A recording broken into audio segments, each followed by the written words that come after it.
Hello and welcome back to my channel. I am Dr. Payal Hiranwar, Assistant Professor of Mathematics, Senior College.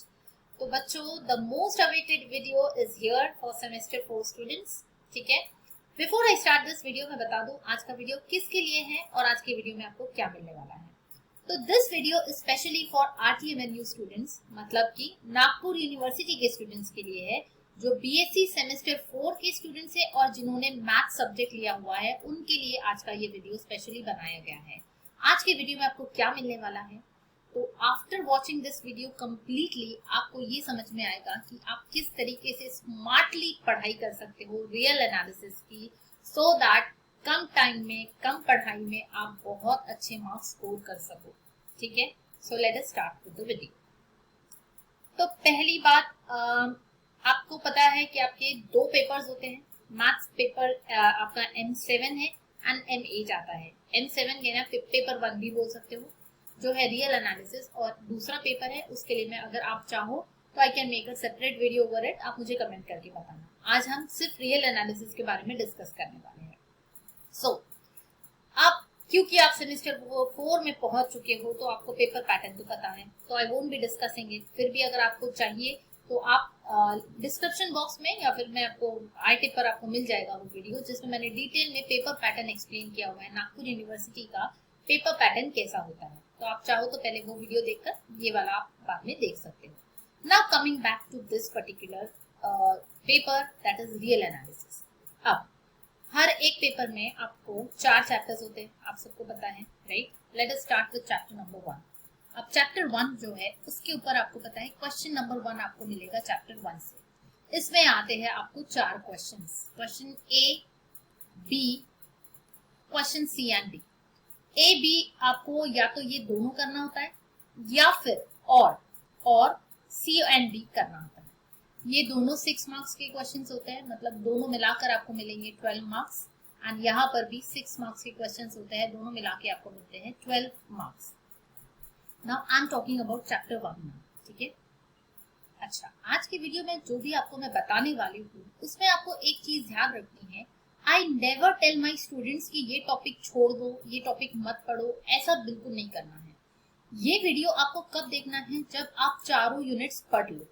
चारों units पढ़ने के बाद आप decide कर सकते हो डिपेंडिंग ऑन कौन सा टॉपिक आपको बहुत अच्छे से आ रहा है, because for every student this might differ. जो मैं चीज बता रही हूँ जरूरी नहीं हो जो मुझे टॉपिक इजी लगता है वही टॉपिक आपको इजी लगे. इसीलिए आपको पहले पूरे टॉपिक्स देखना है, पूरे टॉपिक्स पढ़ना है. स्किप कोई भी टॉपिक नहीं करना है कि ये टॉपिक मैं छोड़ देता हूँ या छोड़ देती हूँ, ऐसा नहीं करना है. Because maths is connected subject, आपको नेक्स्ट सेमेस्टर में उस टॉपिक से टकराना पड़ेगा ही पड़ेगा. दैट मीन्स आप तब ब्लैंक ना हो जाओ, इसीलिए you should have an idea of each and every topic. ठीक है. नॉलेज सबका गेन कर लो. मेरे चैनल पर आपको सारे वीडियोस मिल जाएंगे, हर एक टॉपिक को मैंने एक्सप्लेन किया हुआ है.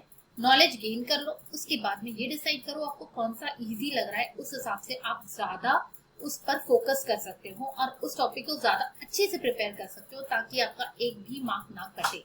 And maths is a subject where you can score full marks. ठीक है. नाउ अब आते हैं coming back to this paper.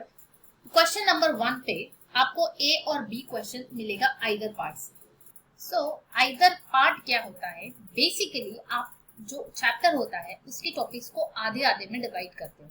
ठीक है. तो यहाँ पे 9 टॉपिक्स है, तो देखा जाए तो 5 को हम हाफ मान सकते हैं, but to be on the safer side हम इसको यहाँ तक के इंटीरियर पॉइंट तक के अगर आप पूरा प्रिपेयर करते हो तो आपको question number 1 A and B दोनों यहाँ से मिल जाएंगे. That means 12 मार्क्स आपके पूरे स्कोर हो जाएंगे. So either you can prepare this particular thing या फिर आप चाहो तो यहाँ से ये पूरा अच्छे से प्रिपेयर कर सकते हो ताकि आपको सी एंड डी क्वेश्चन मिले. तो इसको बोला जाता है और पार्ट और इसको बोला जाता है आइदर पार्ट. ठीक है. Having said that, अब इसका मतलब ये नहीं कि मैम ने बोल दिया कि क्वेश्चन नंबर 1 ए और बी आइदर पार्ट से आता है और ये सी और डी आता है और पार्ट से, तो ये हो गई पत्थर की लकीर. ऐसा बिल्कुल नहीं है. Whatever I am telling you, इसके 90% चांसेस है. कई बार ऐसा होता है कि क्वेश्चन स्वैप होते हैं, मतलब आइदर पार्ट का एक हाथ क्वेश्चन यहाँ चला जाता है और पार्ट का क्वेश्चन यहाँ दे दिया जाता है यूनिवर्सिटी में. तो इसके 10% चांसेस है ऐसा हो, बट 90% चांसेस यही है कि क्वेश्चन ए और बी आपको यहाँ से मिलेंगे, इस टॉपिक से मिलेंगे, एंड सी एंड डी इस टॉपिक से आपको मिलेंगे। ठीक है, 100% गारंटी तो किसी भी चीज की नहीं है बच्चा लोग, है ना। तो अब इसमें कुछ अगर आईएमपी की बात करूं तो यहाँ पर एक बोल्जानो-वाइस्ट्रास थ्योरम है, Bolzano Weierstrass theorem. So that is an important theorem जो आईएमपी आप मान सकते हो कि चांसेस है एग्जाम में आएगा।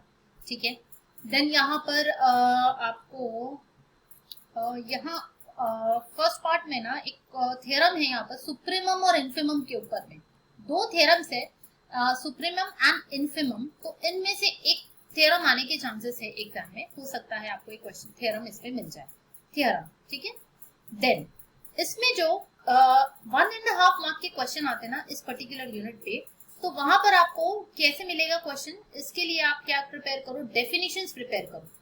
मतलब कि बाउंडेड सेट हो गया, ओपन सेट हो गया, उसकी डेफिनेशन, नेबरहुड की डेफिनेशंस, ये जो डेफिनेशंस अगर आपने प्रिपेयर कर ली तो आपको यहाँ से 3 मार्क्स मिल जाएंगे, क्योंकि 1.5 मार्क के 2 क्वेश्चन मिलते हैं आपको। तो इस चैप्टर पे आपको 3 मार्क अगर आपने डेफिनेशंस अच्छे से लर्न कर लिए तो पक्के से मिल जाएंगे। आगे बढ़ते हैं चैप्टर नंबर 2 पर। अब चैप्टर नंबर 2 है आपका सीक्वेंसेस। तो सीक्वेंसेस में आप इसको यहाँ से यहाँ तक, यानी जो मोनोटोनिक सीक्वेंस वाला पार्ट है, यहाँ से यहाँ तक इसको आप मान सकते हो कि ये है और पार्ट, एंड इसके पहले का है पूरा आइदर पार्ट। ठीक है, अब उसमें भी क्या होता है कि ये जो बाउंडेड सीक्वेंस है, नहीं, theorem on convergent sequence, theorems on convergent sequence, इस टॉपिक पे 2 थ्योरम्स है, थ्योरम 1 एंड थ्योरम 2 मिल जाएगा आपको बुक में।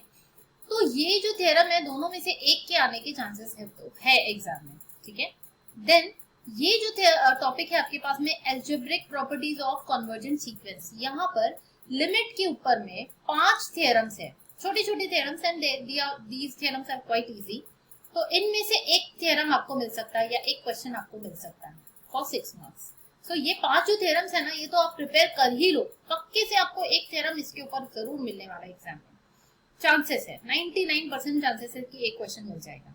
ठीक है, देन और पार्ट की अगर बात की जाए ना, तो मोनोटोनिक सीक्वेंस जो है ये टॉपिक बहुत इंपॉर्टेंट है, इसके ऊपर एक क्वेश्चन आपको पक्का मिल सकता है, या तो आपको इसके ऊपर थ्योरम आएगा या फिर इसके ऊपर एग्जाम्पल आएगा, पर ये टॉपिक पे पक्का एक क्वेश्चन मिलेगा मोनोटोनिक सीक्वेंस के ऊपर। मोनोटोनिक इंक्रीजिंग होगा या डिक्रीजिंग होगा।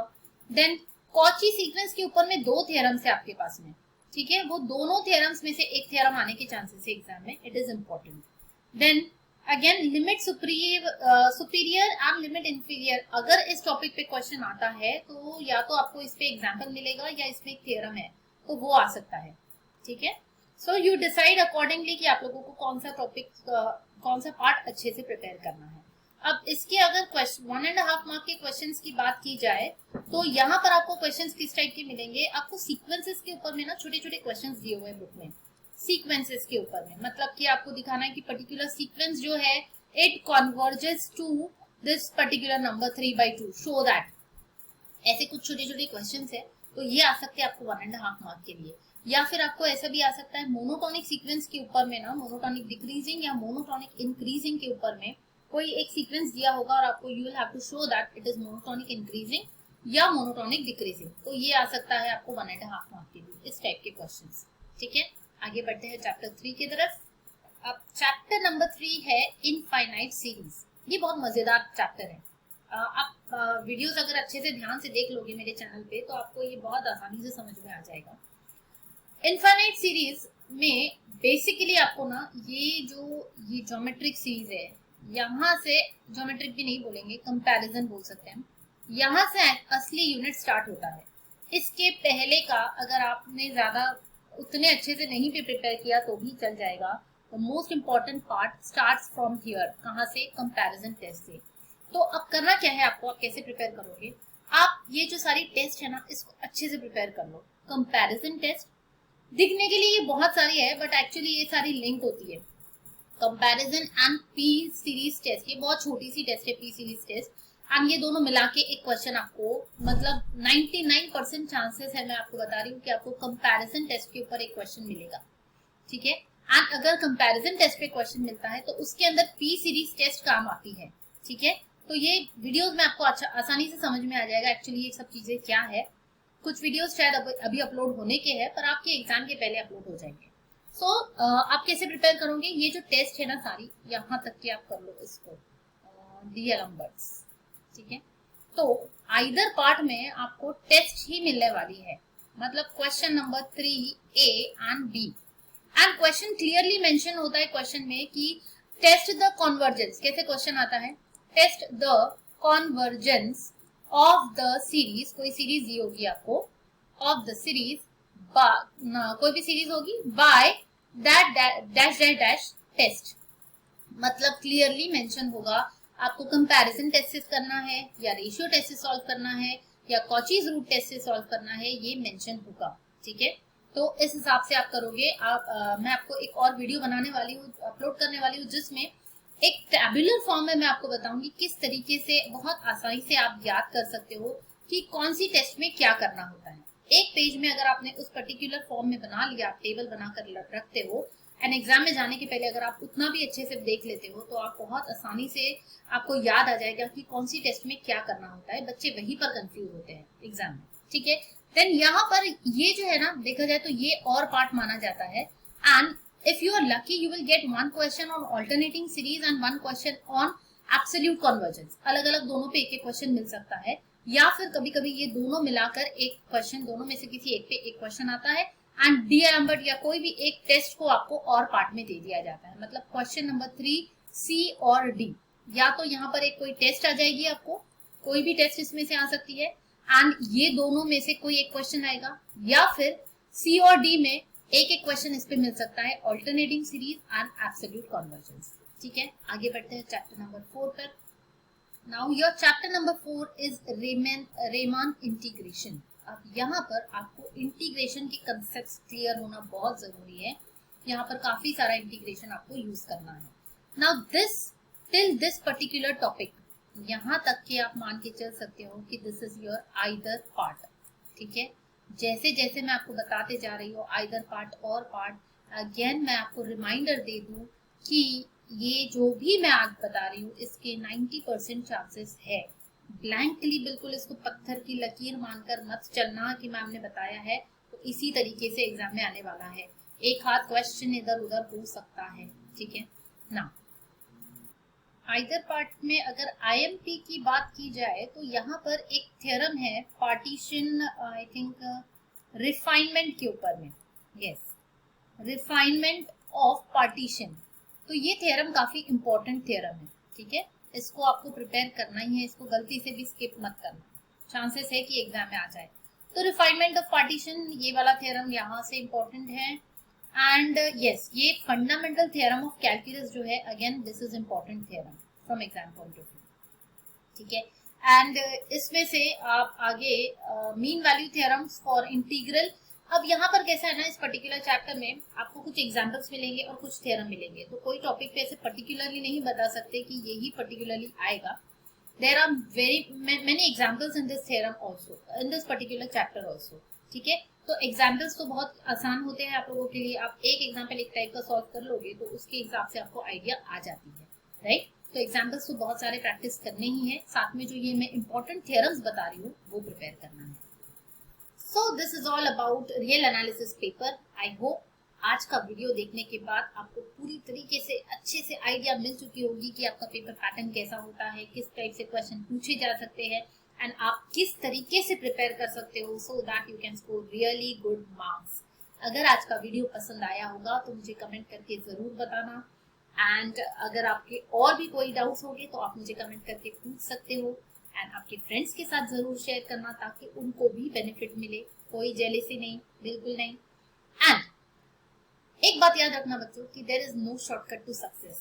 कभी भी ना आप मेहनत करोगे ना तो ही आपको सक्सेस मिलेगा, इसके लिए कोई शॉर्टकट नहीं होता है। मतलब पढ़ाई करोगे तो ही मार्क्स मिलेंगे, बिना पढ़ाई के कभी किसी को कोई मार्क्स नहीं मिलते हैं। अगर मार्क्स मिल भी गए ना तो वो कोई काम के नहीं होंगे। अगर आप कोई दूसरा तरीका सोच रहे होंगे, आपके दिमाग में अगर चल रहा होगा अरे बहुत तरीके हैं मैम, पता तो हमें भी है, पर बेटा वो कोई काम के नहीं है, ठीक है। It will never help you in your future. अगर फ्यूचर अच्छा करना है, आपको सक्सेसफुल बनना है तो आपको मेहनत करनी है, ठीक है। तो मिलते हैं नेक्स्ट वीडियो में. Till then keep studying and keep smiling.